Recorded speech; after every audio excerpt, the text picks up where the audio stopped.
All right, welcome to another episode of Geek-Men and the Masters of the Universe. I'm Dustin. And I'm Zombie, and this is it's Frickin' Figures. That's right, it is. Second, I thought today was another day. Right. Almost messed this one up like Friday. Oh man, we've got a good one tonight. We've got some exciting guests and another Kickstarter to talk about. And you know us, we love talking to independent creators and helping raise awareness for the projects that they're working on. So Dustin, let's bring them up. All right, so here we go. Drum roll. Ba-ba-ba. Arlen and Adam, how's it going, guys? Hello. Good. Doing good, man. What's going on with you guys? Another day, man. Existing. Yeah. The horrors persist, but so do I. Oh man. So thank you guys for coming on tonight. Yeah, I know it's usually difficult to get people to come on this late. We do run kind of a late show, so thanks for coming on. Yeah. West Coast, baby. It's not even that late over here. There you go. We close out the day for the most part, but yeah. So real quick, we like to do a little fun thing. Like, did you get anything in the box? Like, what's in the box? Did you happen to get anything recently? I actually did. Funny enough that you ask. No, it's not. This is not its intended use. But Arlen actually sent me one of the reindeer that he did. Oh, and nice. then I got the saddle with every intention when I got it in the first place to get Thistlethorn from Mythic Legions to use that as a mount. And I was super late getting it, but I just got this guy. Oh, nice. And then what else did I get? I got a bunch of Paint Masters. Nice. Nice. That's all I got. Anything for you, Arlen? Nope. Didn't get anything. Oh, that's kind of like us a little bit. I just got around to opening up one of the newer Mythic Legions from the Necronominus wave. Nice. Yeah. Mine should show up. My Necronominus figure should show up, I think, tomorrow or Wednesday. So I'm anxiously anticipating those for sure. Right. This is a good one. It's a good one. Hey, Pops.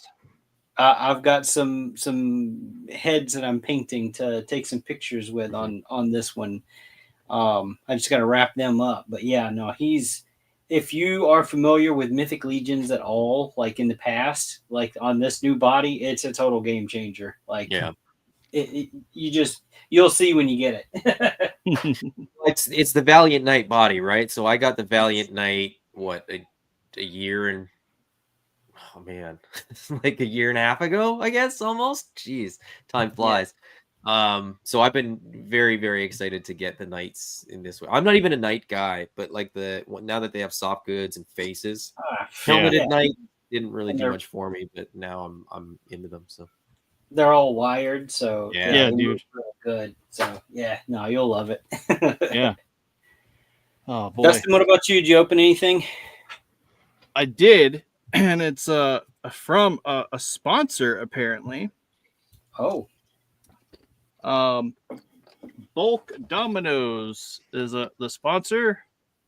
I don't really know much about this company, but yeah, it's like wood toys. Looking forward to getting them out and playing with my kids with them. So nice. We'll see how that goes. But yeah, nothing outside of that.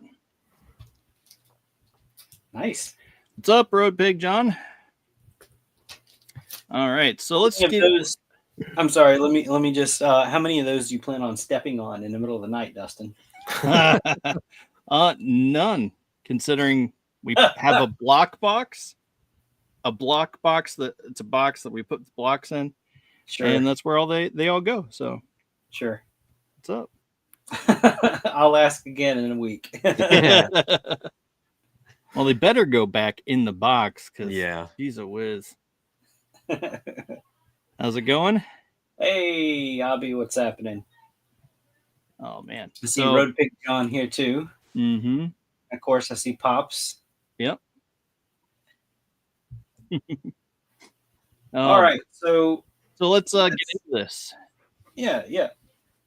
Do you want me to pull up the? Well, let's see. Tell us how you guys decided to start on this journey of space zombies. Why space zombies, and why not? Yeah, why not? Well, I guess for me, I started designing the action figures as an exercise, just because I usually will sketch something up quickly and then go to sculpt it. I don't put all the details in the drawing because I put those in, like, I know what I want. I just usually get out like proportions. So I wanted to design something that if I passed it on to another sculptor, that they could basically sculpt what I had in my mind. So that was kind of an exercise of doing that. And I chose astronauts and the skull with the fractured helmet, just because I like that image. And it just kind of snowballed. I showed it to my brother and he was like, we should make an album about that. And I was like, that's a dumb idea, man. But sure, let's do it. You've piqued Dustin's interest here. I know it doesn't look like it, but as soon as you said astronaut, skull, and busted helmet, he immediately started looking for something, and I know what it is. I'm surprised it's not actor ready. So am I. Okay, so I had still have a magazine. It's called Aphotic Realm, and this was one of the images. And it sort of became our logo. And ever since then, I've been looking for figures to accomplish this figure.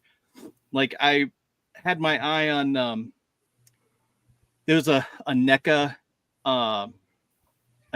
space guy, and I was like, okay, well, maybe I can fiddle with that. But ultimately, I was like, okay, well then, Mythic Legions came out with their Cosmic Legions. I'm like, okay, well, maybe I'll do that. And then you literally made the toy. It is this image without a doubt. Like, it's like, wow, that's uncanny.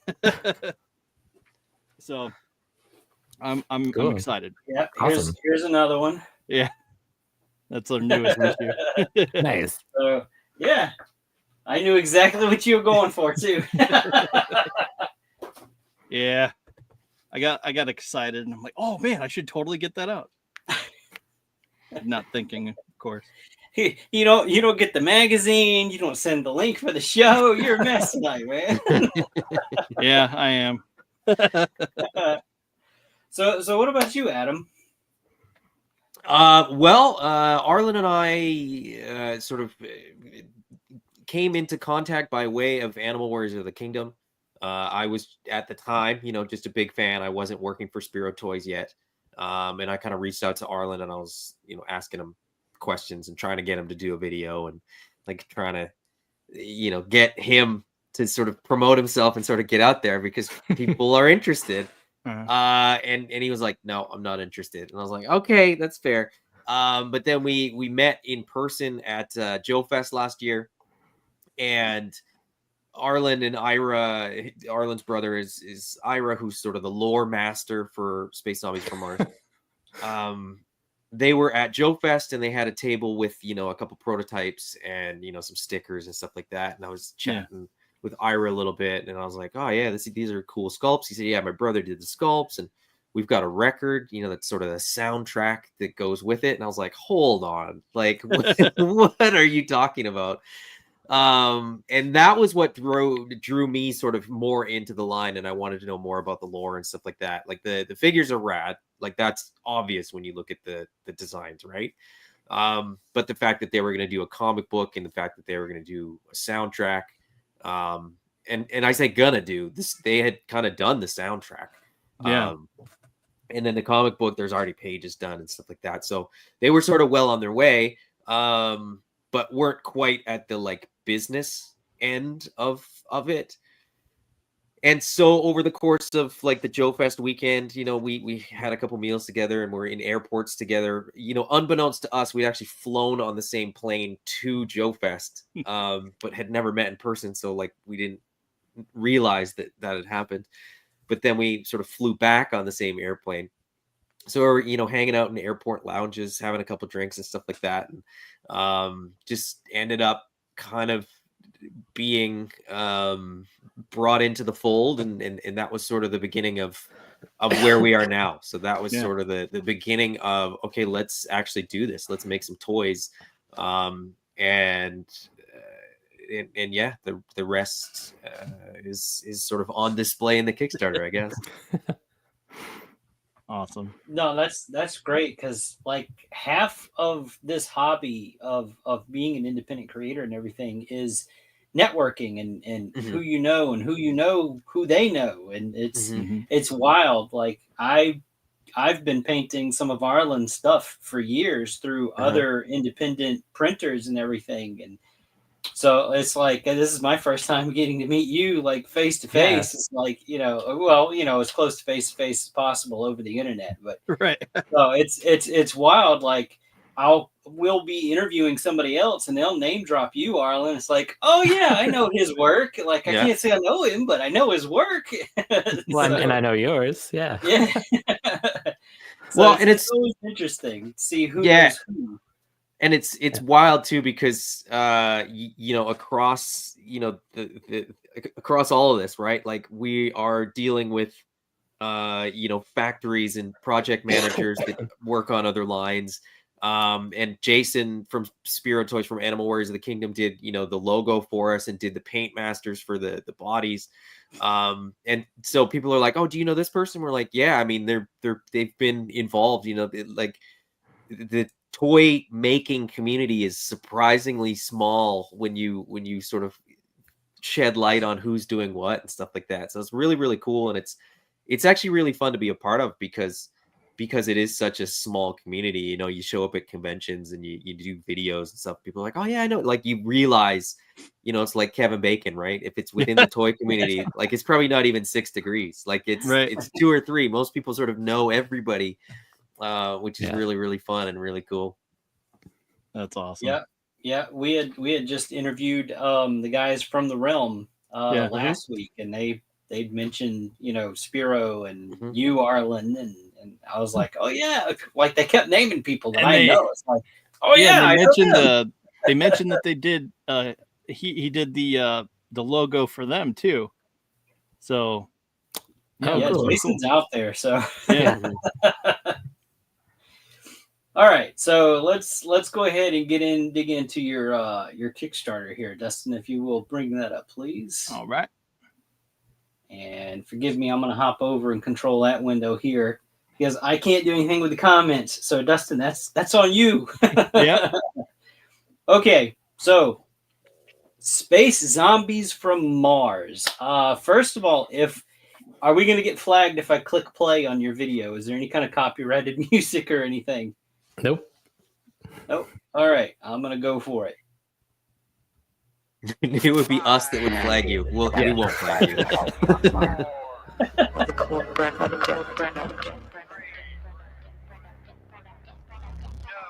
Deep waters, lurking on the deathless surface of Mars. Wake up. Wake up. Wake up. Wake up. Wake up. Is your life a bomb over? Wake up. Wake up. Wake up.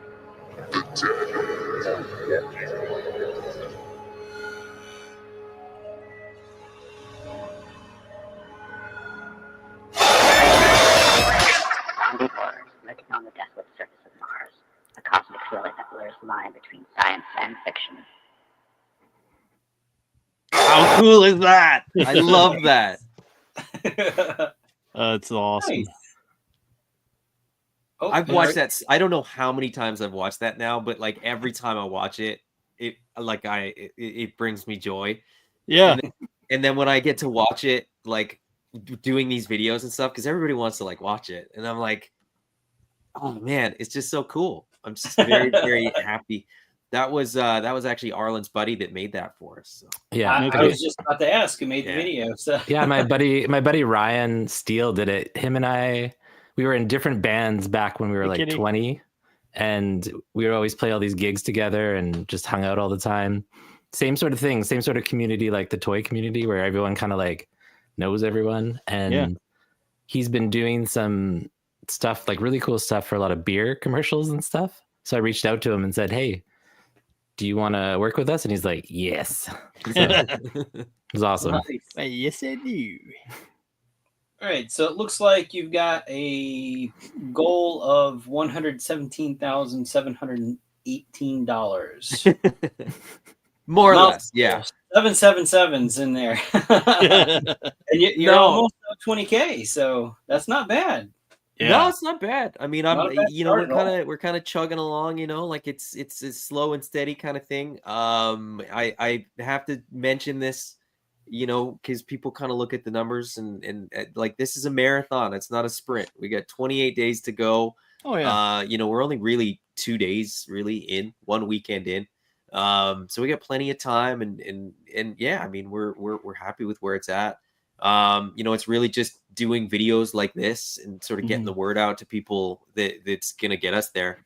Right. So we're just enjoying this time, as anxious as I am, as a result of, like, if I had woken up, the day after we launched and it had been funded, I wouldn't have been disappointed. But at the same time, it's sort of like I'm not losing sleep over this either. So no, it's really, really cool. But one thing I will say is that the Kickstarter is in Canadian dollars because we are in Canada, and Kickstarter by default sets your currency to whatever country you're effectively cashing their check in. So our funding goal is actually 170,000 Canadian, and then it just converts to whatever it is in US dollars, which is why it says $117,718. I even sent them an email and I said, we have a US dollar account for the business. Is there any way around it? And they said, no, that's how it works. So another thing that I have to sort of stress to people is when you take a look at the Kickstarter, if you're surprised by the numbers and surprised by the pricing, make sure it's in the currency that you think it is. So you got to Right. scroll all the way to the bottom of the Kickstarter page to choose your currency. But by default, it'll probably show Canadian dollars, and you have to kind of change it by adjusting it at the bottom there. So Okay. I'm actually going to go scroll all the way down to the bottom here, and it's literally at the very bottom of the Kickstarter page. yeah. So as soon as you go to the bottom, it's like right here for me. Yep. Yeah. So US dollars is what I'm showing on my page. Yep. Yeah, and that's, I mean, all of our funding goals that we kind of worked out ahead of the Kickstarter were all in US dollars because ultimately, we have to pay the factory US dollars to cut the molds, and we have to pay pretty much everybody in US dollars. That's the international currency. But for whatever reason, Kickstarter defaults to your local currency, the local currency of the creator, basically. So Yeah. it's got kind of a pain in the butt, but it so far it hasn't seemed to bother anybody. I haven't had anybody message me and be like, these prices are crazy, or like the funding goal's too high or whatever. So it's I think it's been fine. That was sort of our biggest concern was the Canadian dollar thing, but so far it's been great.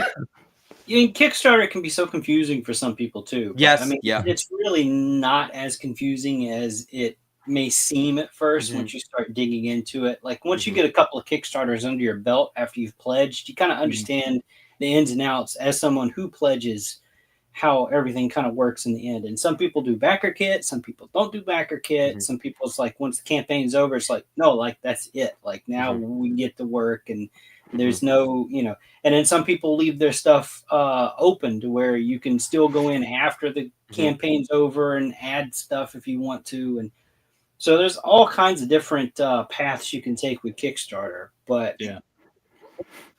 that's, another topic for another show.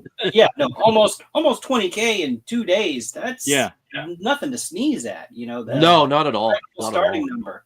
I mean, so we have a comment, Kitty from Flip City Magazine. She said those numbers look great for just starting out. I mean, she's like, she does Kickstarters all the time. So She would know. Yeah, no, it's good. I think we had, we had a lot of noise sort of this weekend. There was Toy Fair, there was ZoloCon, Yeah. there was a whole bunch of stuff going on. So, again, all the more reason that it's sort of like we got to go on this tour and kind of like get eyes on it by doing videos and stuff like that. Is just the hardest thing is to just get people to sort of go to the Kickstarter campaign page and check it out. So, that's the mission for the next 28 days. Yeah. Right. So this campaign is called Space Zombies from Mars, and you are known as the Nameless Toy Company. Yeah. So what was the story behind picking the name, the Nameless Toy Company? Because I've been kind of joking about it for weeks about, it's kind of unfortunate you guys don't have a name, and well, you're not far off. Not far off at all.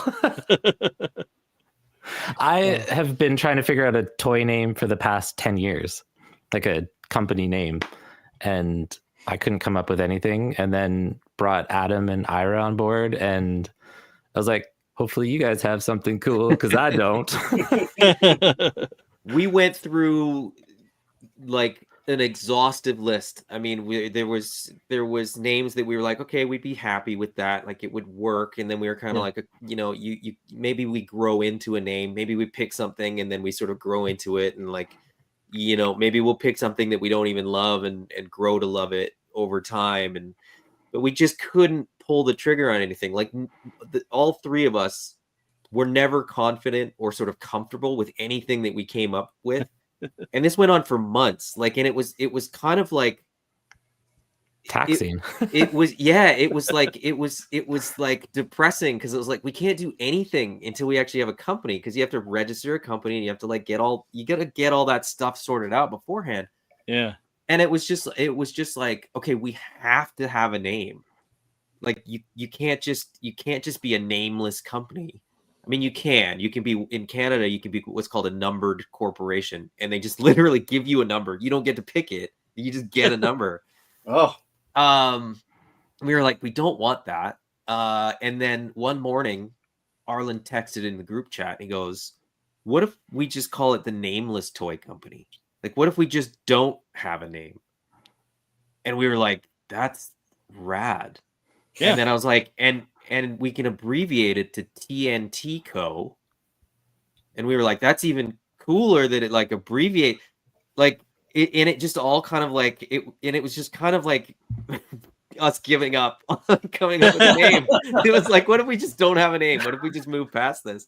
So yeah, it was very much like, yeah, we're just the Nameless Toy Company. We're just gonna proceed without a name, but it works, and I love it. I think it's like perfect, because it just kind of sounds cool, and then TNT Co was just a happy accident.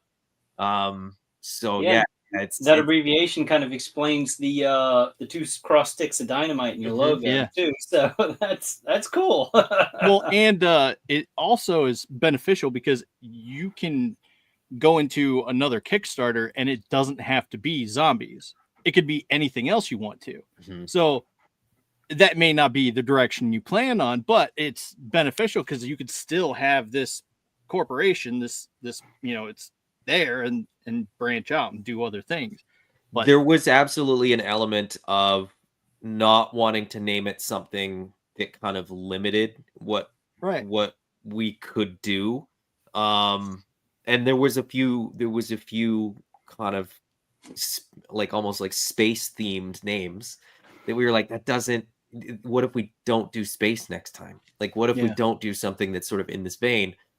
And so you're absolutely right that it's kind of a blank slate, and it kind of means that we can do anything we want. And to sort of to that point, Arlen has ideas for other lines, and some already backers permitting, this won't be the sort of last line that we do.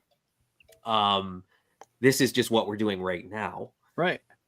But we kind of came up with the idea of the nameless universe. So everything that we do will very likely be in a universe, like a contained universe, in the same way that, like, now that's not the case, but like, how the Marvel universe kind of exists.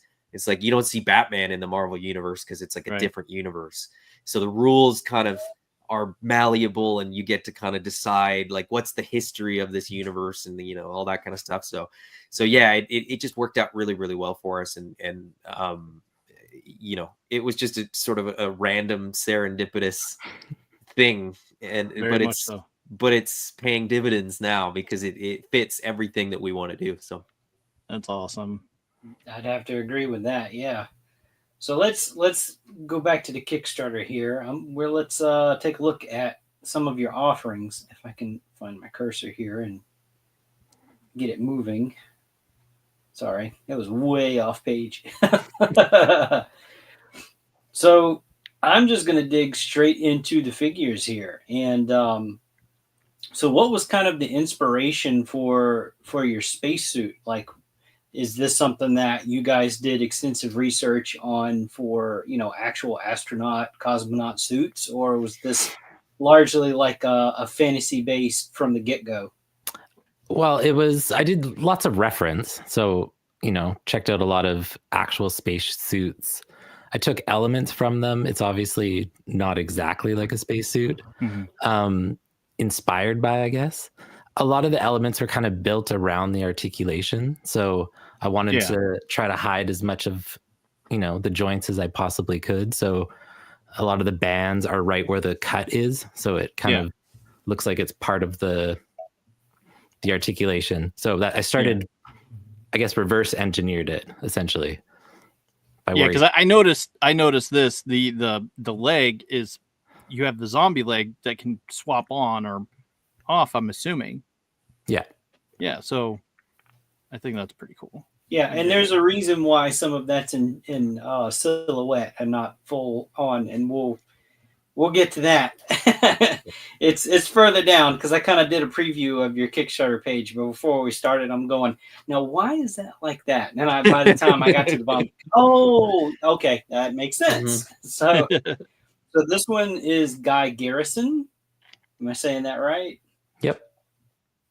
Guy Garrison. There we go. A highly ranked certified war hero. He may or may not have his own secret reasons for leading the mission to Mars. So already there's like a mystery, like maybe a secret agenda. Mm-hmm. And this is Julia Stryker. So hang on, I'm going to scroll back up. So we got military, and then we have science officers here. Mm-hmm. Yeah, and each division gets their own little logo. Like in that bottom corner there, that's going to be on their mission suit and on their backpack as well. That's cool. Mm-hmm. Oh, really nice.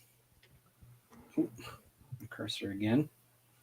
Okay, here we go. Now we're getting into some of the zombies. So this Red Walker. All right.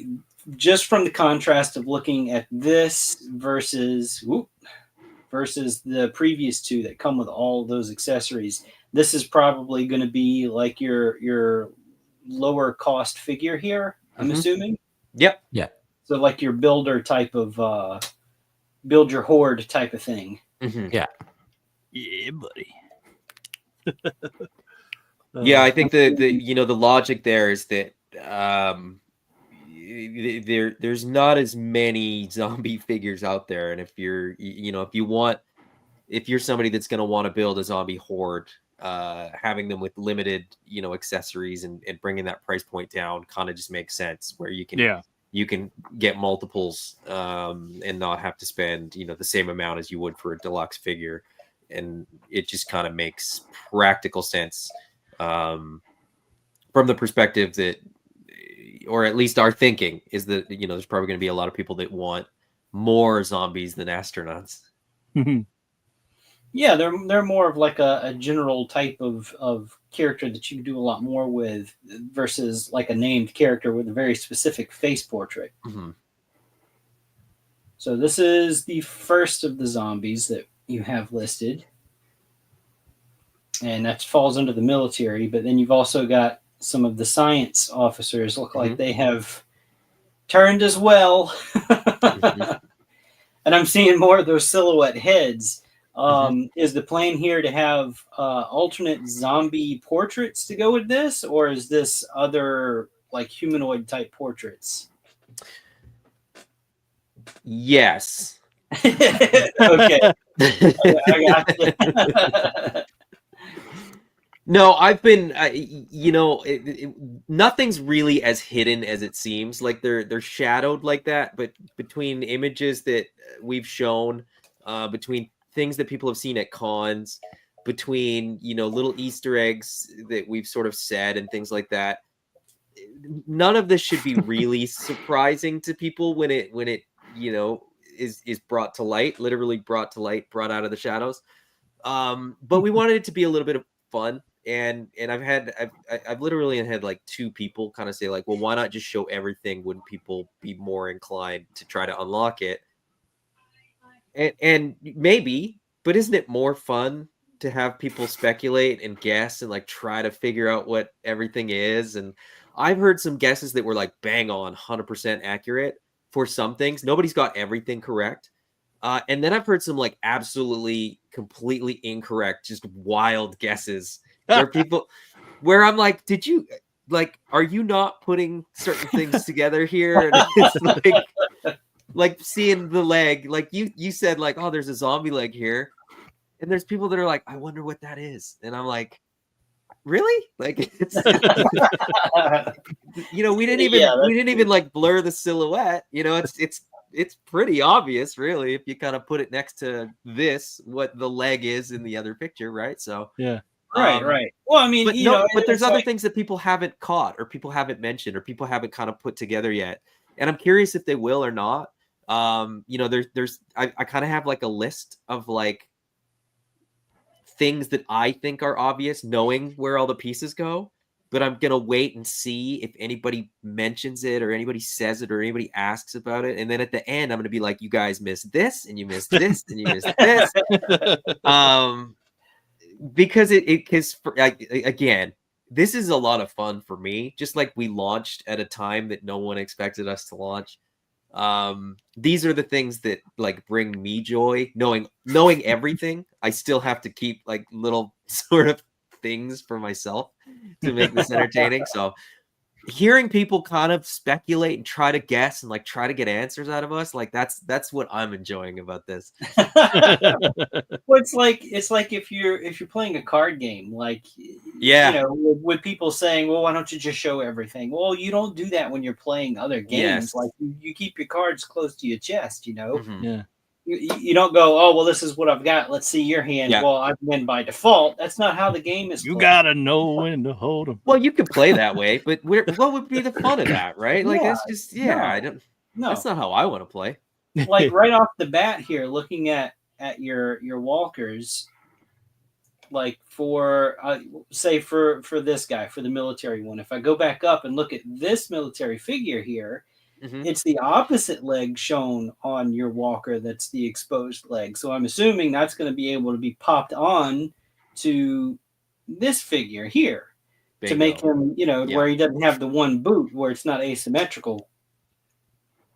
Yeah. Exactly.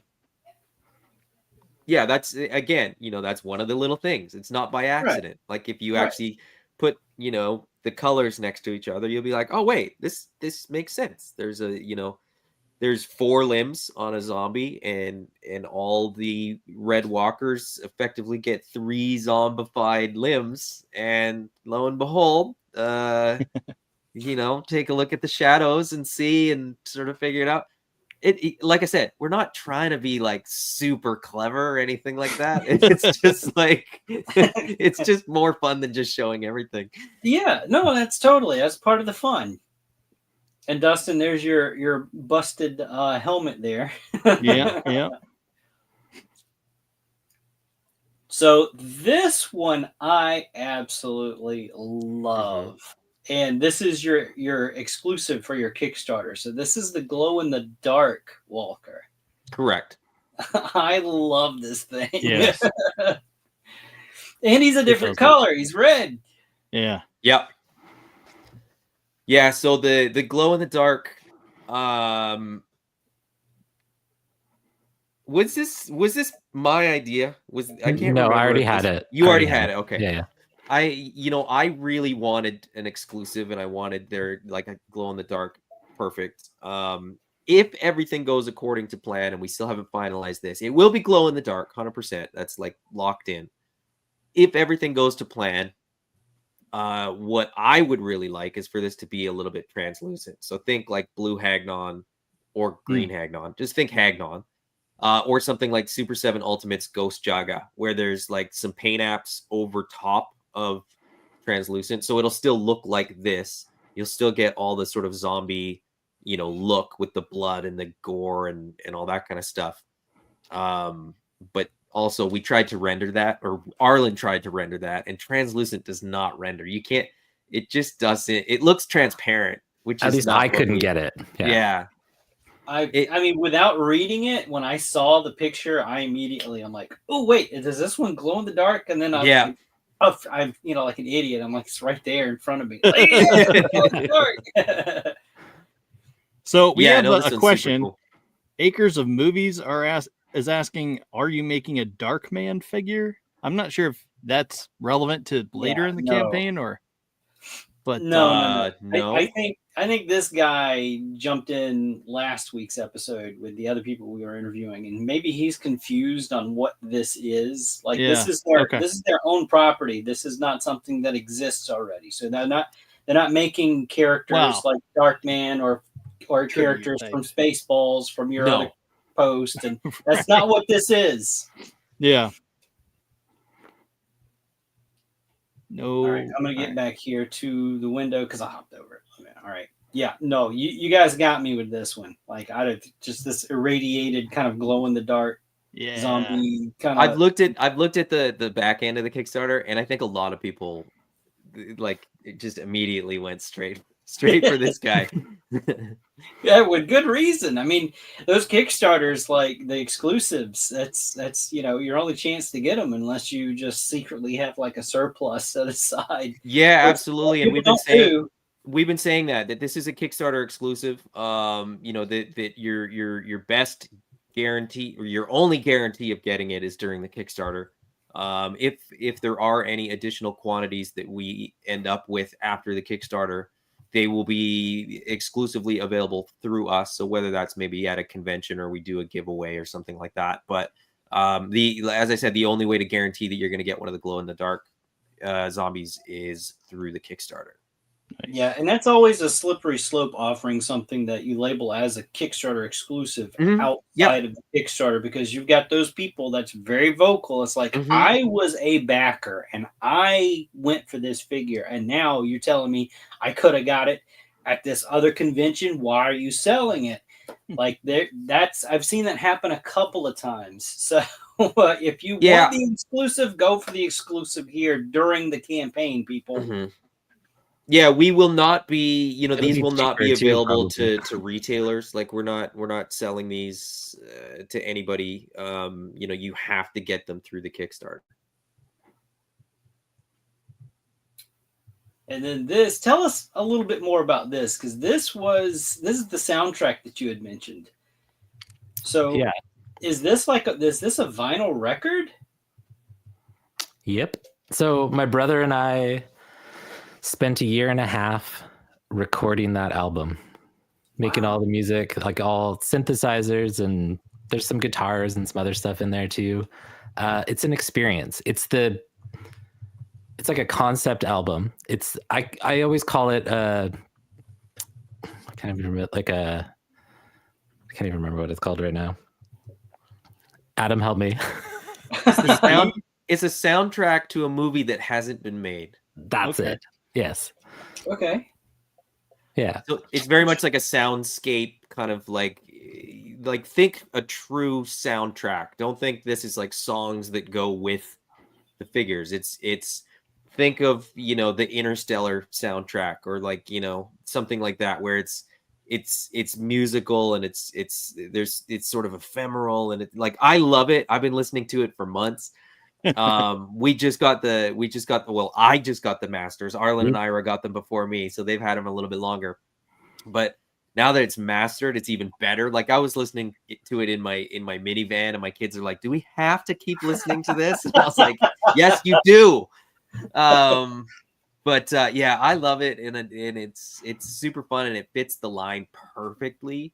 So I always think, like, you know, when people get their rewards delivered to them, they're gonna get, you know, the record and kind of put it on, and then sit and unbox their toys and like play with the astronauts and the zombies, and it's gonna just put you in the sort of perfect space, you know, mentally and emotionally to kind of like experience the toys. Yeah. So it's very, very cool. That's it. really cool. Yeah. I mean, for a time I was real big into not just like the motion picture soundtracks, but also the musical scores. Yeah. And that's what this sounds to me like. It's a musical score for a film. Mm-hmm. Yeah, basically. That's really cool. I like that a lot. And I can't say that I've ever seen or heard of anybody doing something like this for a toy line. There are, you know, there's precedents for this. Like there's, if you go back, you know, the ones that I can think of just sort of off the top of my head, like G.I. Joe had a listen and play action figure with the tripwire, and then they're like Mezco did the Pink Skulls that came with a record. So there are other things out there, but not soundtracks, like not in this way. So I think this is a pretty novel sort of approach to a toy line, that the toys, the lore and the music all are sort of intertwined, and they are all, you know, they're sort of linked in a way that I don't know that I've seen much of this. It's you know, it's sort of a throwback to like 80s toy lines, right? Where there was like comic book, cartoon, toy line kind of thing. And, you know, we don't have a cartoon, but, you know, maybe probably not. But like, but the soundtrack kind of is going to be a stand-in, I guess, for like media in that respect. Where, but yeah, very, very excited about this. So the render for the record is purple. And Arlen just did a render, and it was sort of like, does this work? And we kind of went, yeah, that's fine. And a lot of people went, oh, we're getting purple vinyl, but it was never like an overtly chosen choice. Like it wasn't like, oh, we're going to do a purple vinyl. So what we're actually going to do, because there's other ideas for different colors, it is going to be a colored vinyl. Good. But what we're going to do is, once the Kickstarter ends, is we're going to put the options out there to backers, and they're going to get to vote on what color the vinyl is. Oh, okay. I have my vote already. I think Dustin likes purple. Purple and green. The green of your logo mixed together. Oh, that's a new one. That's not an option that we had. The Teenage Mutant Ninja Turtles vinyl that way. It was green vinyl, and it looks so good. And I think that purple would look nice mixing around as it spins around the table. Oh, that would be so cool. That's pretty cool. I didn't think of that either. All right, let me hop back over here because I'm hopping. I'm screen hopping here. I don't have two screens. Let's see. Oh, this is your comic book here. So is that the cover itself, or are we looking No, it's just it's probably one of the first few pages of it, if I remember correctly. Oh. Yeah, that makes sense, because that looks like almost like a Time magazine cover. It looks very classy like that. Yeah. I was gonna say, now if it's like if you drew the cover of your comic in and it's on like the first couple of pages, I was gonna like, that's interesting actually. Oops. What did I drop? Okay. So this is actually it's one of the pages, like Arlen said, it's one of the splash pages sort of at the beginning, where you're getting a lot of exposition on, you know, what's going on and what is this mission and stuff.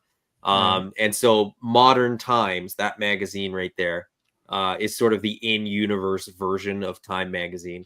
And that's, of course, the space issue.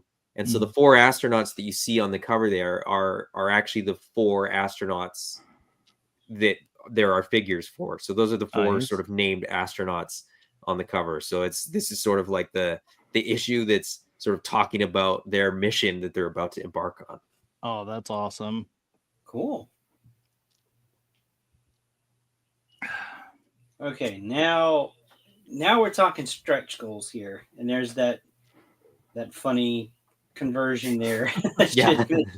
Canadian and US. And I don't even know what it is now. Like that had to be locked in. And I think I sort of mentioned that at the very top of the Kickstarter, that like we had to kind of put those numbers in beforehand. So when we launched, 180 Canadian was about $126,500. It might be off, but that's that's the time we live in, folks. yeah. So if somebody goes, well, it's actually 124,000. I'm like, I'm sure it is, but that's why I put approximately and That's why I don't do math. Like that's why math is hard. Is that you get you're making approximate values. Yeah. But yeah, Well, it's a fair market value at the time. So if you've ever gone exactly market price is like Right. So that we might, if you're looking at it in US dollars, you might see 126,500. It might unlock before that because the conversion actually works in favor of that number being lower, depending on which way the dollar goes in relation. So yeah, just kind of one of those weird, funny little things that we got to deal with for Kickstarter here. Yeah. Ooh, wrong part. There we go. All right. So here is your first unlockable stretch goal. Mm-hmm. Should you get it met? Spectre? How do you say that? Spike Spectre. Yeah, you had it. Spectre. Okay, gotcha. Okay. that's our terrible with undead names. zombie exclusive. I'm terrible with names, and people are terrible at pronouncing my real name, which is why I don't go by it online. So,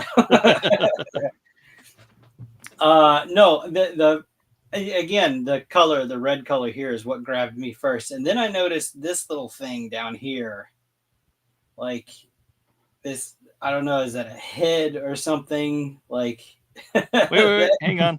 That's interesting. Solo layout. There we go. Oh yeah, dude. That's so cool. That's I don't know how to even put into words how, like, it's creepy, it's cool, I don't know what it is, but I want it. Yes. Gimme. That's so cool. Got like, is it like a John Carpenter's The Thing kind of? It's just this little creature that can like crawl around or whatever. Like, I don't even care. I like it. I want that. That's so cool. I love that. Yeah, no, that's this. No, it is. It is in the form of a helmet, but it is, within the lore. I guess the sort of the most appropriate thing to call it in the lore is a crown. Ah, okay. Which makes sense because if you scroll up and look at the crown that the glow in the dark one has, it has a crown. Oh, really? Yeah. Oh no, that's a broken dome helmet. Oh yeah. No, I was going to say that's. Oh, okay. I see it now. Yeah, but you can probably put it on his head as a crown if you want. Right. Yeah, and then here's the helmet that's not broken, Dustin. Yeah, I see that now. It's okay, man. I just got excited. As we all do. And then here's your non-glow-in-the-dark version of the Red Walker. Yeah. I love it. And that is approximately 133 unlocked. So 133,500. No, you got a good thing here. I love the designs. And then here, of course, is what I was referring to earlier in the show about the silhouette pieces, with the hands.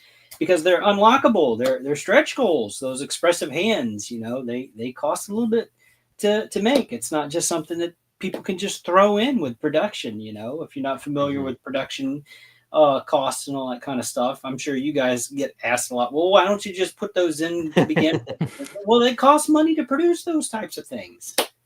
Yes, Yeah. that's absolutely true, and it's absolutely accurate. And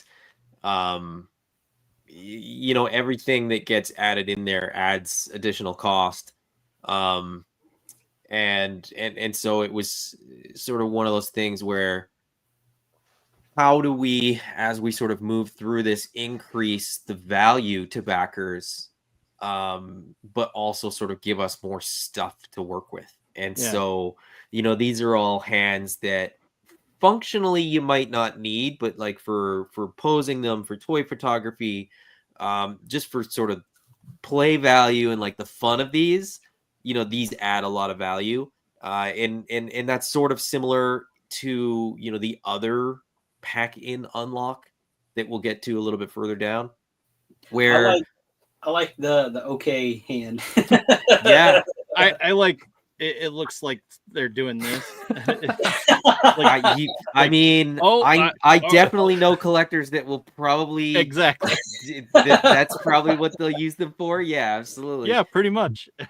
But you know, you go back to our childhood and you'd get the hands that came on the figure, and that was it. And you'd always try to like pose them in a way that kind of made it look like they were, you know, doing a different hand gesture, but you always just had a secret, and usually didn't even have, you know, wrist articulation or anything, right? So now we live in an age where you can have you know, vertical or horizontal hands. You can have whatever you want. And then for astronauts and sort of military and stuff like that, these hands just kind of make sense, right? You're going to hold weapons or sort of do hand signals to other members of the team or what have you. So yeah, just sort of a fun add-in that, as you said, it does cost us more to make these, but it won't cost backers anything more if we unlock them.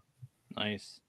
Right. Because I mean, even though they're shown in silhouette in your pictures, once you meet that particular dollar amount for the campaign and they're unlocked, they are included with that pledge for that figure. That more value. Yeah, for sure. Exactly.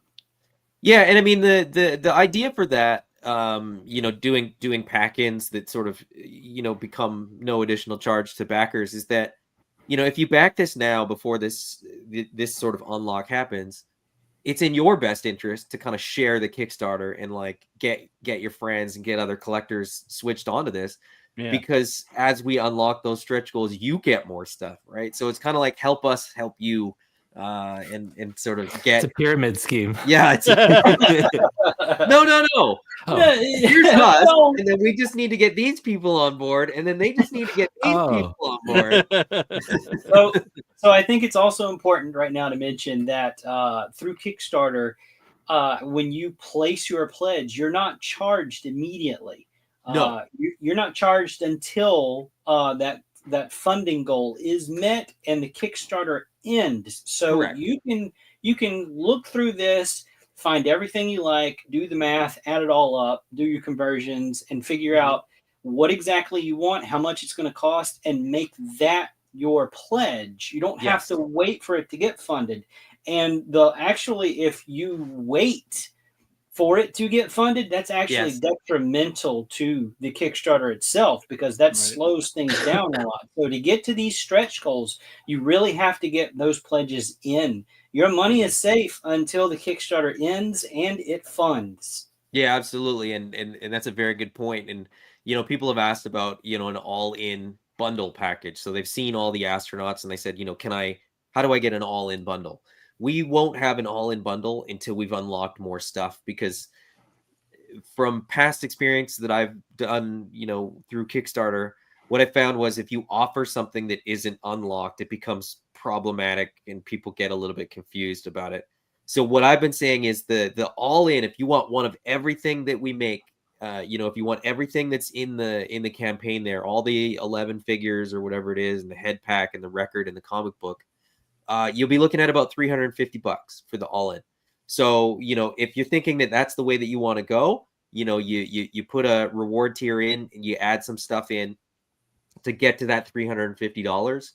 And then that gets us that much closer to those unlocks, like you said. And so, yeah, don't necessarily just limit, your pledge to what you see that's unlocked. Consider what you might want as it unlocks as well, because as you said, that just gets us to those unlocks that much faster. Cards won't be charged until April the 1st. So the campaign ends on March 31st, and then the cards will be charged the following day. So nice. Yeah.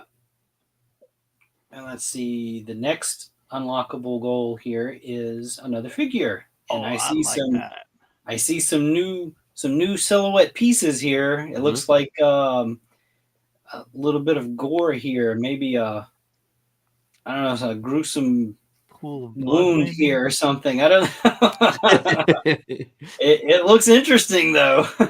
it definitely is, and I've been saying that easily the most fun stuff that we're doing is shadowed right now. The astronauts are cool, the zombies are cool, but then sort of when you sort of like level up with that unlock, then I think this whole line really, really comes together. And that's where people said, well, why don't you just show everybody what that is? We will eventually. We'll get there, right? We're not going to end the campaign without showing everybody what that is, whether it unlocks or not. But yeah, it's super, super fun stuff that you see there. And that's the stuff that has been the most fun to listen to people speculate what it is. I'm looking at them. They're on my desk right now. Like all the pieces that are like behind shadows are like on my desk. You damn tease. No, but this also introduced a new job class here. This is like a medical officer, medical team here. Yeah, this is cool. Dr. Michael Locke. And then I think this colorway is my favorite of the astronauts. The super classic, just sort of like white with a little bit of red, a little bit of gray. Very, very clean. But you get that sort of spacewalk suit that one of the two sort of most iconic colors, I think, for astronauts. Yeah. Right. And also it looks like the other head that's included is a female head, whereas there's a male head on the body shown. Yeah. Correct. You're absolutely right. And actually, if you scroll back up to Julia Stryker, the blue astronaut, Julia Stryker obviously has the female head, but the alternate head that comes with her is a male head. And then, when we get to the and then when we get to the orange astronaut, you'll see that again too, where you get male and female. Yes. I was hoping for a cosmonaut-esque. There's your skull, Dustin. Yep. Got to get to that stretch goal though. Yeah, there you go with the smashed screen for the helmet as well. Yeah, love it. Really cool. So this is. Did you have this head offered in one of the others besides the Kickstarter exclusive, or is this the first time like this particular head is offered? I think it's the first time, minus the exclusive. Yeah. Right. So you got a ways to go to unlock that one, but it's all totally doable. Like we haven't even talked about like the price point yet, which I think the prices that you guys have set are actually pretty fair, especially for what you get with them, and comparable to other toy lines. It's spot on, I think. Yeah, and I think the way that we structured the stretch goals too, when we were looking at them in US dollars, they were all kind of 5,000, beyond the last stretch goal. So the logic there and the hope is that, once we hit our funding goal, the stretch goals will just be, like dominoes, because they're so close together. There's no like 30,000 jump between like, oh, and then we're doing another body type or something like that. It's all, pack-ins or, new colorways or sort of additional stuff. But between the funding goal and everything being unlocked, I think it's like 50, like 45, 50,000. So it's and that's sort of everything, every box being checked off. So yeah, we're super excited to sort of get there, because I think that's when the magic will really happen, because I think people that are waiting, for oh, I'm waiting for this astronaut, or I'm waiting for this, I think that's what's gonna happen once we get there. So we're just patiently waiting to get there. And people are saying, oh, the white one's my favorite, or the retro one's my favorite, or the orange one's my favorite. But yeah, it's gonna be good. Yeah, like also another strategy that I want to kind of bring up for backing things for Kickstarter like this is, just like you said, if this one is your favorite one, like I'm assuming you guys are probably going to use a backer kit sort of thing to go along with this.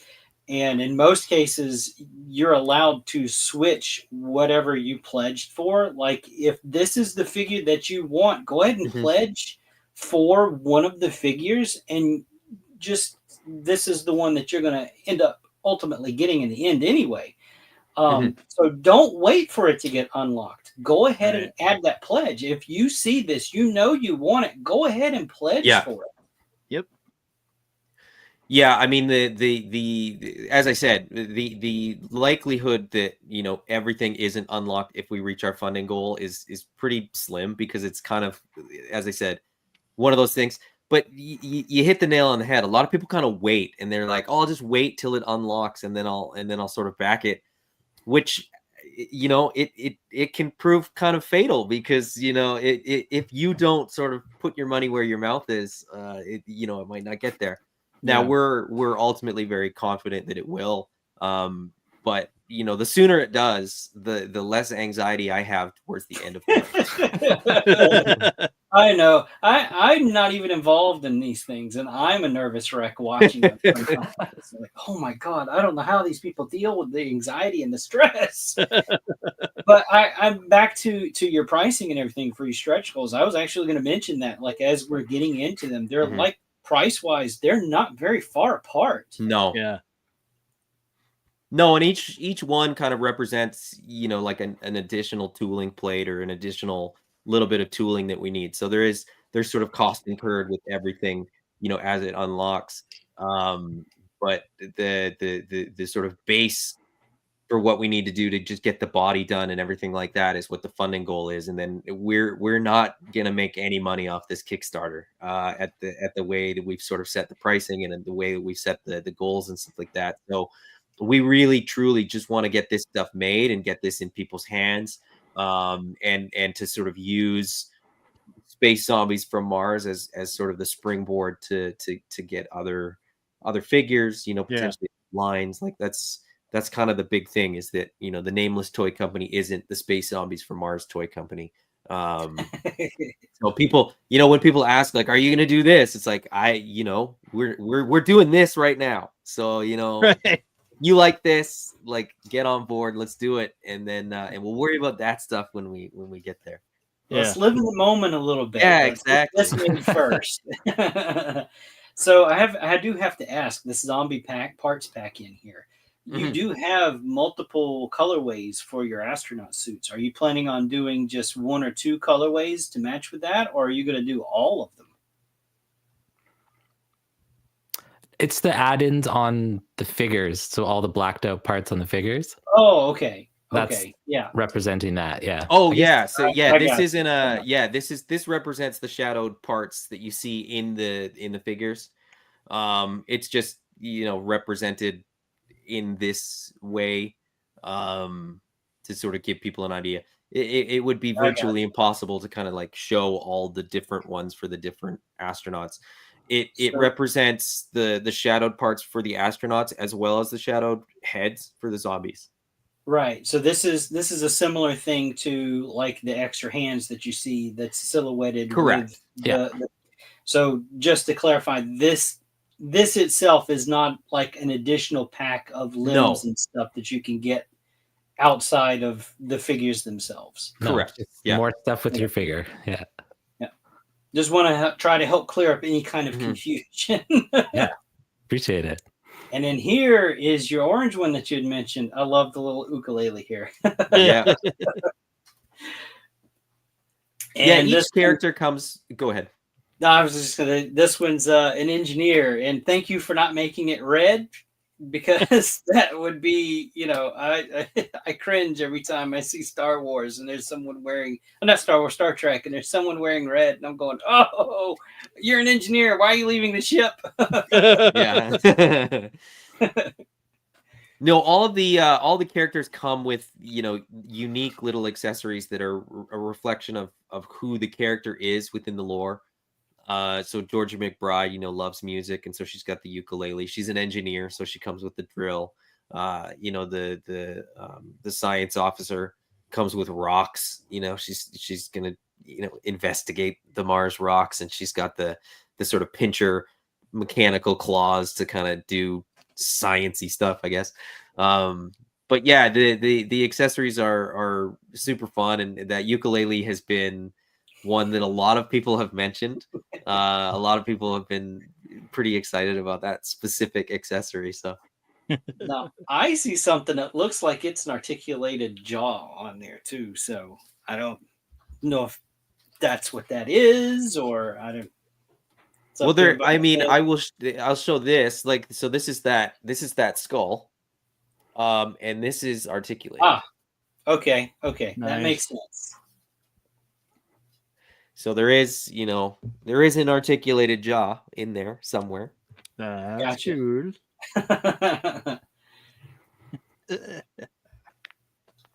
No, I love that one though. I think aside from like that striking red color that you guys chose, like the white and gray, and then the orange one here, that one, because they're, I think, based a little bit more in reality, because isn't like Russia's suits like orange, and then US of course uses a lot of the whites and grays.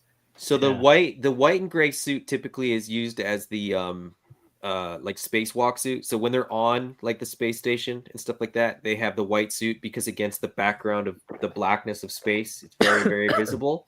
When they actually take off and land, they're usually in an orange suit because it contrasts with like water and stuff like that. So the white and the orange are kind of the actual, if you want to say, like, real world colors of astronaut suits. Okay. I dig it. I like them. Yes, I do. And then of course we've got to have, a Walker engineer. So Yeah. For me, the zombie flesh green with this orange, to me, this is my favorite sort of contrast. So this is probably my favorite Red Walker, just because, I don't know, there's just something about that combination, that color palette that really, very Halloweenish. I really dig. It is, and it's a little, when it's like, okay, it's a zombie astronaut, it's a little Halloweeny, but it's like, but that to me really, really works. So. No, I like it. I dig it. There's nothing wrong with that at all. Halloween's his jam. Yes, it is. And of course, here's the all those lovely extra heads that we've seen so far that we've seen but not seen. No, these are new ones. Oh, are they? Yeah. Head pack gruesome. All right. Oh. Yeah, so the gruesome head pack is actually 5 heads that will not appear with any of the other figures. So this is truly like a full on, unlock additional thing. That's why it's at the very end, is because this is going to be its own, tooling plate. And these are 5 heads that will not exist in the line unless we get to this funding goal. Nice. Oh, really cool. I see. It looks like one of them was attacked by Mike Tyson. I'm sorry. I see what you mean. I see what you mean. It was there. I had to, damn it. Yeah. Yeah. I know, low-hanging fruit. But no. So like, here's we've gone over your rewards and everything, and then here, of course, is your prices and the soundtrack and comic. This is just digital versions. looks about 15 Canadian, 11 US, about 11. Yeah. So Yeah, that's so not you get bad. yeah, I mean Kickstarter starts by default with that like, support with no reward. You can put $1 or you can put $5 or whatever, but I Yeah. wanted there to be a tier where you actually got something that wasn't, very expensive. If somebody just wants to support Arlen or support me or just, likes the idea but, doesn't need the figures or might not even collect action figures, they're still getting something for a pretty low price point. Yeah. And then going up from there, it does obviously get more expensive, but I wanted to make sure that you could still get in on supporting the Kickstarter without feeling financially burdened. Which is not necessarily a bad thing. I mean, if people choose to be financially burdened, I'm not going to stop them, but No, it's really cool because I imagine the digital rewards are going to be a lot easier to fulfill than yes, physical ones. which is why the price point's so low. There's the shipping. The shipping cost on those is incredibly affordable. So, all right, the meat and potatoes here of the campaign, the figures themselves. Mhm. If you're in Canada, it's about $36. US, it says about 25, which that's for your military Red Walker. Mhm. And then the same for the Red Walker Science. Yeah, all the Red Walkers will be like $25. The exception is the glow in the dark. You do get, additional parts that the standard Red Walkers don't come with. So that one's going to be $30, about $30. Because you do get the jetpack, the hoses, some additional stuff there. So Yeah. And he glows in the dark, people. and it glows in the dark. Love it. All right, so there's your physical copy of the soundtrack and the comic. And that's hovering around 50 Canadian, 35 US. Well, you got two people that no backers. I was going to say no, 2 items included. I looked at the wrong numbers. Yeah, no, there's people have backed for the all in where you get that as well, and I know that people have added on. They've backed for a figure and then sort of added that stuff on after. So, well, I don't have a record player, so I might have to do the digital for that. I want to hear this. It's caught my interest. I do have a record player, and I am looking forward to hearing it. Nice. So, Guy Garrison here, your first of your actual named characters with all of that loadout that we saw earlier. 57 Canadian, $40 US. Remember, these are just approximations of price. Yeah, so it's 57 Canadian, and then the price will sort of be locked in on if you're dealing with an exchange rate, for Canadians that's the price it'll be. But if you're dealing with an exchange rate, that price will get locked in when your card gets charged on April 1st. But you'll know what it is. Like it'll tell you what it is before you're committed to it. So was that, let's see. Yeah. So your named characters with all their accessories, unlockables included, should you reach those goals. Yeah. That's around, for people in the US, about 40, give or take. Time will tell. And I mean, realistically, just how the dollar fluctuates, it'll be anywhere from like 39 to 41. Like it's not like it's gonna change dramatically. And if anything, it's probably gonna look cheaper because the Canadian dollar, tends to go the wrong way for us and the right way for you guys. Oh no. Oh, economics. Yeah. All right, so here now it looks like bundles. So you get 2 Red Walkers. Choices will be confirmed after the Kickstarter period ends. So again, that's like a backer kit sort of setup that you're planning for. Exactly. Yeah, and the way that most of these bundles sort of work is, for one Red Walker you're paying 25. For two, it's like $1 off per, so you're paying about $24 per. And it kind of goes in that trend, the further you get. So if you get four, you're getting a couple bucks off each, so you're saving, $8. And if you're getting, more than that, the all-in bundle, which I think is actually technically like the second to last listed in the list here because it goes by, dollar value. But we have a prepare for launch all-in bundle, and it's all of the launch items. So 2 astronauts, 2 standard zombies, the glow-in-the-dark zombie, the physical record, the physical comic book.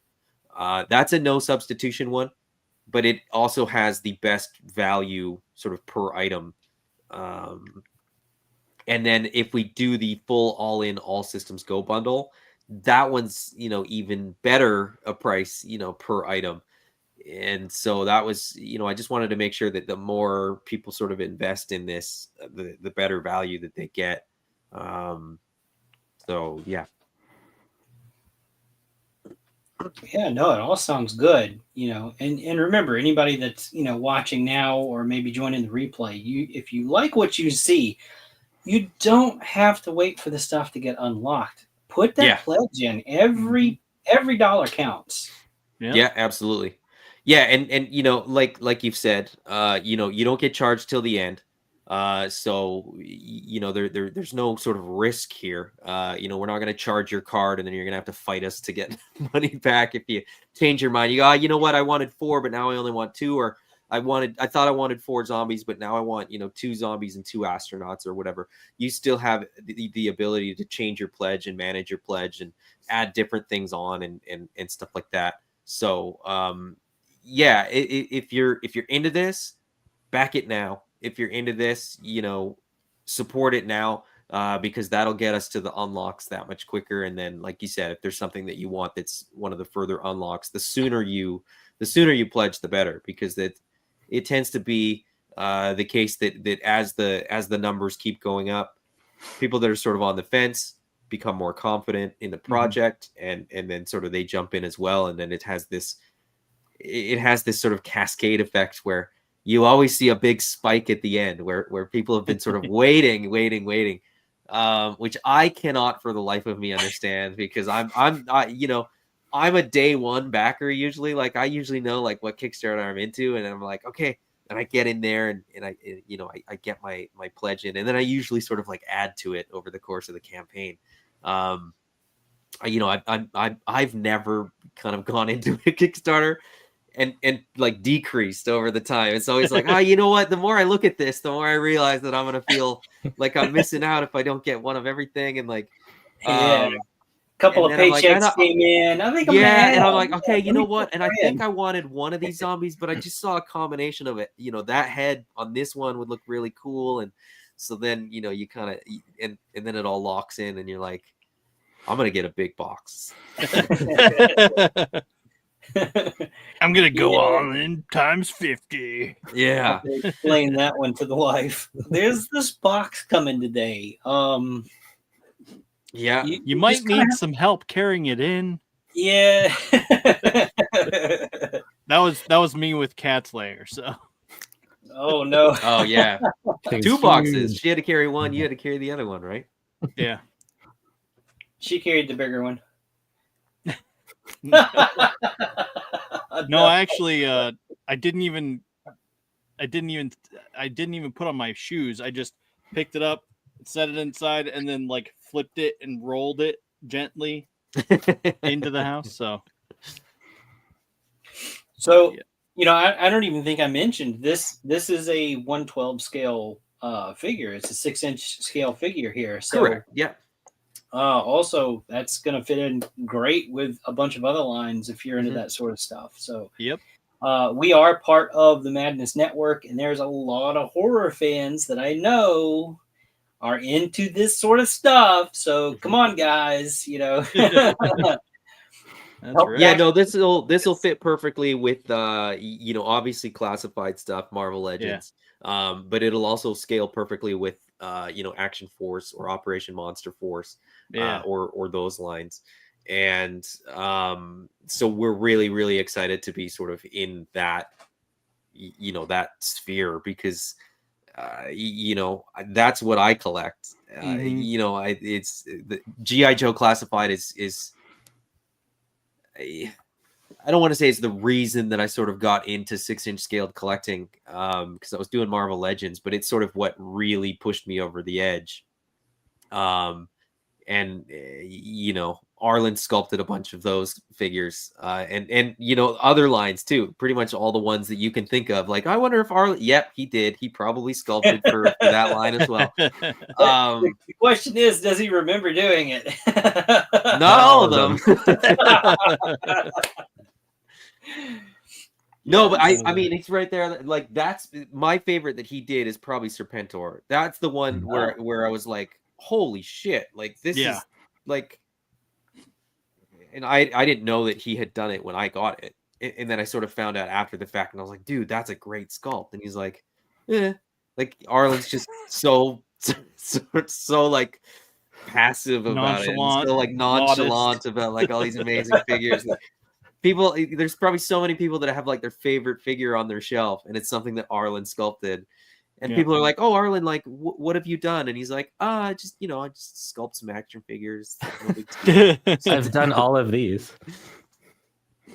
Oh yeah, so it's like his body of work kind of speaks for itself. So. And I have more that I can't find. I have boxes somewhere that I just cannot find. I was like Sugar Man, and I don't know. Yeah, that Sugar Man's actually another one of my favorites. Oh yeah, that one's really awesome. So as somebody that's actually in the industry, Arlen, whenever you do these things, is it kind of sort of in your contract that like once you sculpt those and they get produced, does that company like make sure that they send you one of whatever it is that you've done, or do you have to go out and hunt it too, and just like the rest of us? Yeah, basically all the Marvel Legends, like all the Hasbro stuff, I have to buy myself. Oh, there's been come on, Hasbro. There's been a few managers that have sent them to me out of just the being goodness kind. of their heart. Yeah, but like working for this, like the independent companies, they always send you stuff. Yeah, that's awesome. Yeah, that's why I find myself more and more leaning towards the independents, like you guys. You're making something you're obviously passionate about, and that's the reason why you're making it is the best that you can is you've got that passion. It's not you're just trying to sell to the masses who you just see as dollar signs and numbers. It's you're making what you love. No, we're trying to get rich. Don't make no mistake. Like well, we're all chasing the dollar bill. Yeah. I'm saying you're putting your heart and soul into what you're creating. Yeah.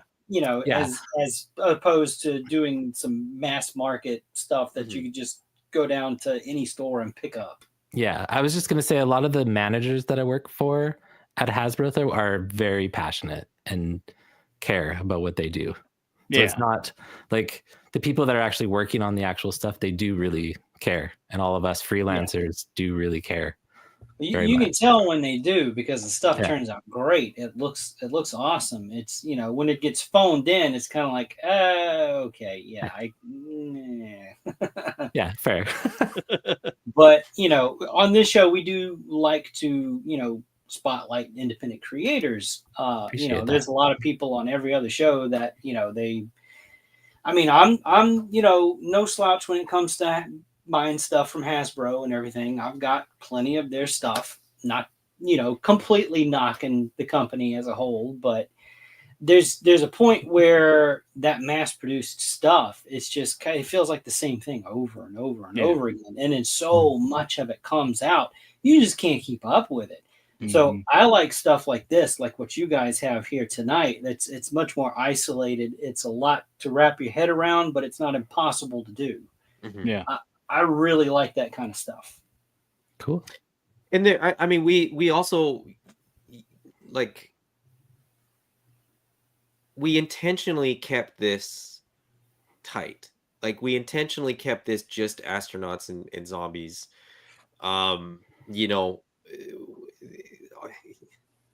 Arlen sent me a render yesterday for a figure that isn't in this Kickstarter. you know, there's other stuff that we would love to do. You know, if this Kickstarter is successful, you know, like I said, this is the Kickstarter for the company effectively. Like, it's not just a Kickstarter for, you know, this line. It's sort of the Kickstarter for the Nameless universe. And as I said, you know, there are other things that we would like to do, but you know, the flip side of that is like everything costs money, and so to sort of get this going, you know, it's just astronauts and zombies, just astronauts and zombies. It's amazing offering of figures, but we didn't want to go, you know, too outside of this lane. And so we've had people say like, oh, are you going to do a different type of suit? Would you do a different buck? Would you do, you know, a vehicle? Would you somebody asked me to do play sets? You know, is there going to be other species? Like, is, you know, you've got humans and zombies. Like, could you do like, you know, alien zombies? And we're like, well, you know, maybe at some point. It's like wave 2. but this Kickstarter is very much the sort of the story of Red Dust 2. So this is sort of a you know, a capsule collection almost of this universe. And you know, you talk about that passion, like there's so much more stuff that we would love to do. So, you know, this is, you know, by backing this, by sort of funding this, you're sort of allowing us, you know, the opportunity to potentially do more stuff as well down the line. Yeah. So get on it, folks. Yeah, get on it. In. Get them in. Don't wait. You don't have to wait to the last minute. It's I see it all the time, which is why I keep harping on it. Like, Kickstarter is not that confusing, people. You if it doesn't fund, unfortunately, you're not going to be charged. Like, yeah, absolutely. You don't have to worry about that, really. Yeah. It's amazing. I still see people asking these questions over and over. Like, okay, you're new. I get it. Look, it's cool. This is what you do. Put your pledge in now. Don't wait. Put it in now. Don't worry about it. Put it in now. It's also, you know, the thought though too, you know, has occurred to me before that, like, it's flattering if somebody's looking at our Kickstarter and has never backed a Kickstarter before, because that means they're willing to take a risk on something. And so, you know, I'm more than happy to sort of explain all that stuff to people when they reach out and they, you know, when is my card going to get charged? Like, how does this work? Like, you know, you guys haven't charged for shipping. How's that going to work? You know, I explain that we're probably going to use a third party fulfillment company. That way we get the best rates. It's like, I've been working with them with Spiro, and it's been like perfect. Like, they don't screw up. We've had one thing that was screwed up, and it's because somebody entered their address incorrectly when they made their order. You know, it was like an east instead of a west kind of thing, but they just didn't put that in. And so it's, you know, those things are important to us. Like, I want people to be very comfortable with this. I want people to sort of know that, you know, Arlen's been doing this a long time. I've been doing this for a few years now. You know, we want people to be really confident. We want people to be really comfortable, and we want people to like us. You know, that seems like a stupid thing to say, but it's sort of like, we want you to want to support us. You know, like, the figures are great, but we're going to try not to suck too. Like, to take a page out of the Four Horsemen's book, like, we're trying not to suck. You know, we're trying to do this in a way that's cool. We're trying to get you something at a good value. We're going to try to get it to you as quickly as we possibly can. You know, we're not making anything off this. Like I've said, this is like, we're just really excited about this and passionate about this. You know, Arlen works all day doing contract work, and I have a full-time job. And then we kind of get home, and then we start, you know, looking at renders and like talking about, you know, okay, what do we do here? What do we do here? It's like, you know, I don't leave my office. You know, I go kiss my kids goodnight, and then I'm sort of back in here, like, right back at it. So, you know, we love this, and you know, it's kind of a trip that people are into it. You know, like, we know that it's cool and we're really excited about it. But when people reach out and they're like, dude, these are so cool, we're like, we're really glad that, that we're not alone, right? So but yeah, it's been an absolute blast so far, and we're only a couple days in, and you know, we're only a few videos in. We got a lot of videos to go. We're gonna be repeating ourselves over and over and over again, and sort of fine tuning our answers to everything. But yeah, it's so far it's been awesome. Yeah, That's we awesome. got in early on this one, so Yeah. Usually we're catching the tail end of people's campaigns, or even like when they're over, like it's still, come on, let's talk about your stuff, you know. Yeah. But no, it was great having you guys on. I appreciate you joining us for this episode. Yeah, thanks for having us. What else are you guys working on that you're allowed to talk about, if anything, and where can we find you? Nothing. That we're allowed to talk about virtually nothing. Yeah. NDAs. Yeah, I can relate. No, we're working on this, and this really is our focus right now. And just sort of making sure that we get eyes on this project, and then we get funded sooner rather than later. We get those stretch goals going and stuff like that. And you know, it's awesome to be able to chat with guys like you. And you know, the biggest thing that anybody can do, honestly, is share the project, you know, get eyes on the project. You know, if you've got a channel, reach out. We're happy to do videos. You know, if you got Instagram or Facebook or Twitter or whatever, you know, share the link, you know, share a picture or two.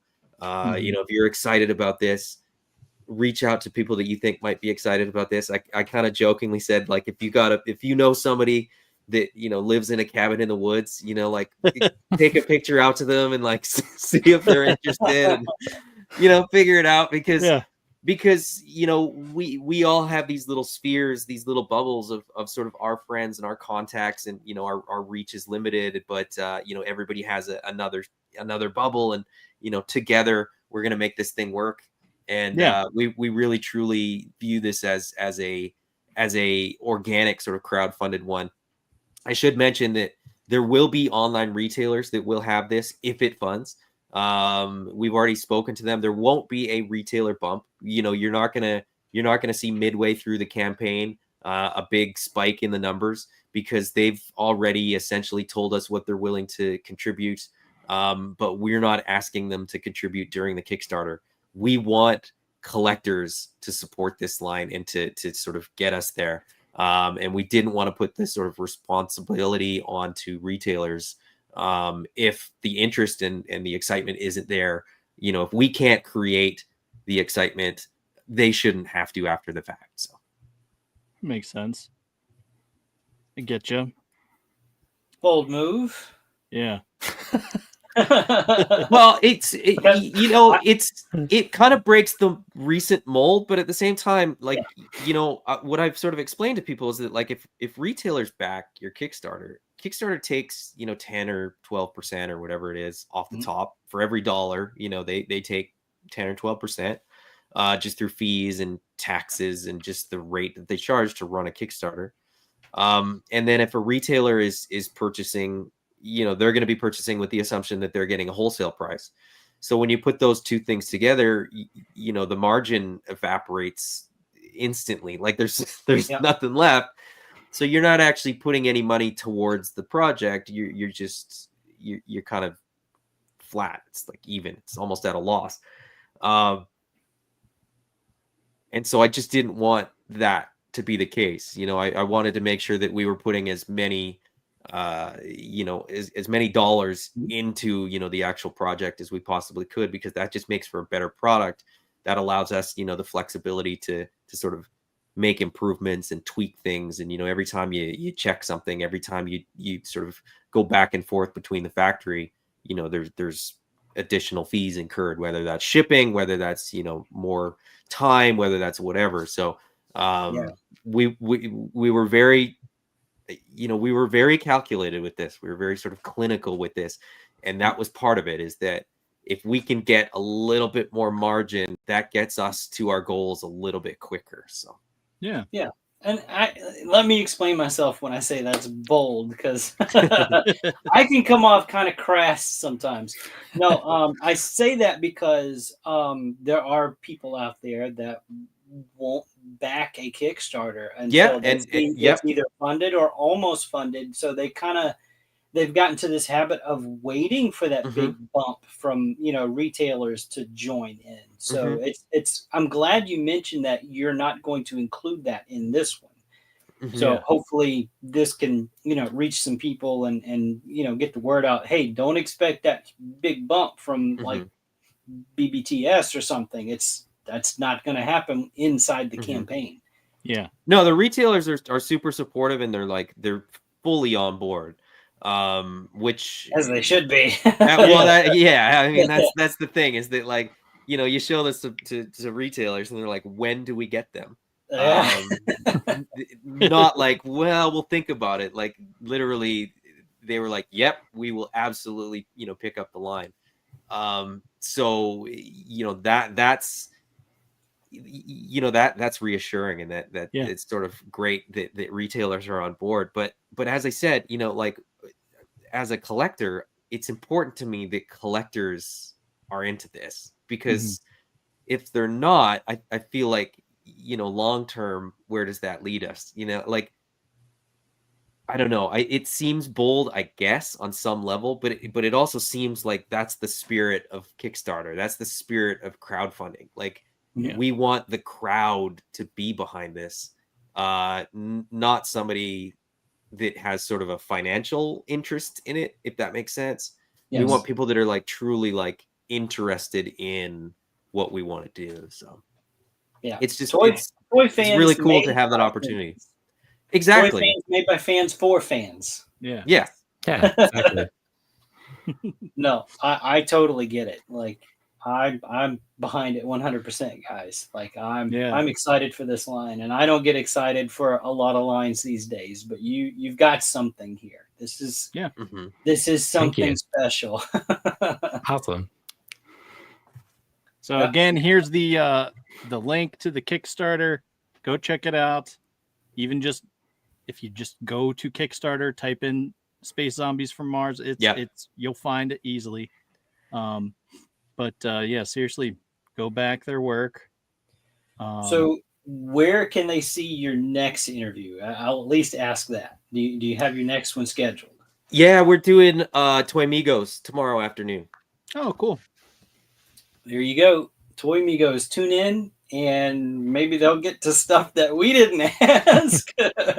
Yeah, and that's kind of the fun of this, is that, like I said, like, everybody seems to sort of like find something, or like pick something that's like new or different, or they hear other questions and it makes them think of something else. So that's sort of the fun of it. And we'll as we get through the unlocks and as we start revealing more stuff, the shows will sort of take on a little bit different nature, because people will be like, tell me about this part, which sadly, you guys didn't get to see everything that's behind the shadows. I mean, nobody's seen that yet. And it didn't focus, so you still haven't really seen it. But I caught a glimpse. I caught something. Yeah. There we go. Oh yeah, dig it. Yes. That's so cool. As we move through this, if you're sort of following from the beginning, you get to sort of follow along the journey as we sort of show more stuff and share more stuff, and there's more to share, right? So it's having done sort of one of these like press tours before, it's a lot of fun. It's just so thank you for having we will definitely thank you for being a part of this. No, absolutely. We're definitely going to keep tabs on you guys. Yeah, we'll continue to share info on your Kickstarter as our show goes on. We appreciate it. Yeah, thank you. Through. Yeah, absolutely, guys. Dustin, did you have anything else? Okay, so where'd it go? Next week, join us. We'll be back at it with Ramen Toy and talking to Ace and all that. And then I didn't put the ADHD. Wait, I did. Hey, look at that. We're going to be talking about the Gorge and Army of the Dead. And here's a nice. new picture of our art that we just recently got. Hey, check it out. Nice. But we're really excited, and you know, don't What are want you her doing? ever. But What is that? Hey, I You didn't just watch The pressed the Gorge. Is it button. good? Is it worth watching? I haven't seen it yet. Oh, okay. We set up the movies to talk about, and then we wait a week and come back and talk about them. Okay. So I haven't seen it Yeah. yet. So our movie show ADHD Theater, we pick a couple of movies to kind of review and talk about eventually in our show, because it's ADHD Theater for a reason. We kind of bounce around topics and we eventually get there. But yeah, either the movies are really good or we pick them apart, and you know, it's just hanging out talking about the movies. Yeah, cool. That one, I've seen the previews. That one kind of piqued my interest, but I haven't spoken to anybody that's watched it yet. So I might dig into it tonight after the show. I don't know. We'll see. But no, again, guys, thank you. Yep. You know, Thanks so much. Arlen, I've been, unbeknownst to me, a fan of your work for a while now. Like, And there's vice versa. there's stuff that I've found out that you've worked on that I was like, I had no idea. Like, you're great. You're a phenomenal sculptor. Thank you. I don't know what else to say, dude. You are probably the only other person that I know in my circle that's busier than I am. You're into everything, man. Hands. It's like I have too many hands. Need a couple of robotic hands to put on there to do all this stuff. That would be cool. No, but all yeah, right. no, thanks again, and go check them out on Toy Migos tomorrow. Go support the Kickstarter. Just do it. You know you're gonna. Just I'm going to right now. All right, Dustin, take us out. All right. Here we go. Let me do it.